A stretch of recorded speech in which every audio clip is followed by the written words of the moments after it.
लोकसभा चुनाव के रिजल्ट आए हुए अभी कुछ ही दिन हुए हैं कि एलन मस्क के एक ट्वीट जिसमें लिखा गया कि हमें इलेक्ट्रॉनिक वोटिंग मशीनों को खत्म कर देना चाहिए, इंसानों या एआई द्वारा हैक किए जाने का जोखिम है। इसको लेकर एक बार फिर ईवीएम को लेकर चर्चाएं उठने लगी हैं। अब सवाल यह है कि क्या ईवीएम के साथ छेड़छाड़ संभव है? पूर्व senior principal secretary R K. Srivastava की माने तो भारत के ईवीएम से छेड़छाड़ संभव नहीं है। ईवीएम नॉन टेम्परेबल है।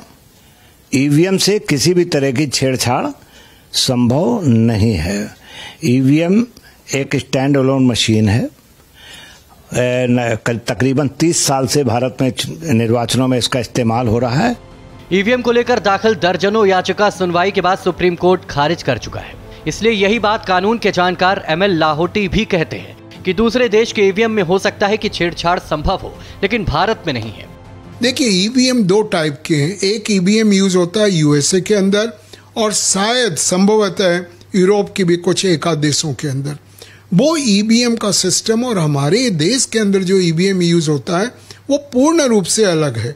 और हमारे देश के अंदर जो ईवीएम है, इसके अंदर सुप्रीम कोर्ट में डेमोन्स्ट्रेट करके दिखाया गया कि एक्सटर्नल टेक्नोलॉजिकल वाईफाई हो या कोई भी इंस्ट्रूमेंट हो, उससे छेड़छाड़ नहीं, हैक नहीं किया जा सकता। ईवीएम को लेकर एक याचिका को खारिज करते हुए सुप्रीम कोर्ट ने यह तक कहा था कि चुनाव प्रक्रिया की निगरानी निर्वाचन आयोग करता है और ईवीएम का इस्तेमाल दशकों से चुनाव में किया जा रहा है। लेकिन अब देखना होगा कि ईवीएम का यह नया विवाद कब थमता है।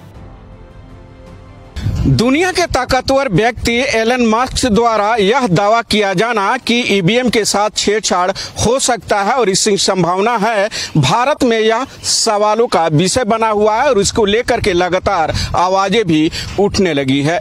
लेकिन कानून के जानकार और एक्सपर्ट मानते हैं कि भारत में ईवीएम के साथ छेड़छाड़ करना संभव नहीं है। भारत एक्सप्रेस के लिए कैमरा पर्सन पवन शर्मा के साथ गोपाल कृष्ण।